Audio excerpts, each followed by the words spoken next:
Yeah, hi everyone, it's Frank Walters here and I'm the watercolour tutor at Q-Art Studio.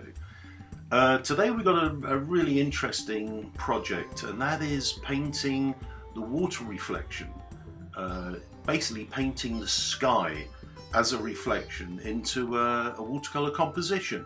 We've got this shot, it's a flooded field in the UK. Fairly simple shot, but what's interesting about it is the reflection of the sky. It's a lovely blue sky with some puffy white clouds, as you can see, and I need to try and translate that as a watercolour, so let's give it a go. I'm not drawing, I'm going straight onto a blank sheet of white watercolour paper, £140 Saunders Waterford cold press.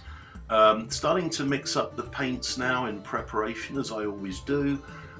Some cerulean blue, some raw sienna, my classic colours, cutting the cerulean with a little bit of indigo, and now I'm going to start painting the clouds, and I'm painting them slightly upside down because they're reflecting from the sky. So if there is a light bit on the top of a cloud, you put the light bit below the cloud. It just helps, I think. Whether it makes a huge amount of difference, I'm not really sure. But anyway, I'm using quite a large mop style brush, as I normally do with these sort of these types of watercolors. I'm now dropping in some of the raw sienna, some of that color into the clouds, and as you can see, I'm starting at the top of the cloud rather than the bottom where I would normally start if I'm painting clouds. The other thing is that we have now decided to speed up a little bit here, otherwise this would take quite a long time, and I'd rather zip through this next session. I'm throwing in the greens of the distance, and I'm throwing in all sorts of things, the green, the raw sienna of the field, and I'm starting at the top. It's where I normally start from, just loosely indicating trees, and I'm now looking at these furrows, this ploughed field, the furrows.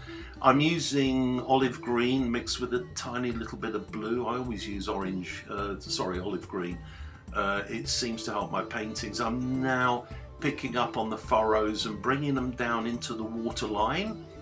On the original reference, there's a bit of a tide mark going where the water moved up to, and you've got that band between light and dark brown. So I'm roughly working out, there it is, roughly working out where the tide mark is, and I'm not trying not to be above that.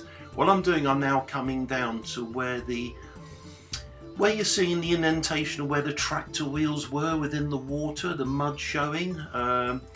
Now continue to work downwards in a downwards motion, continuing to use the burnt sienna with a lot of sepia.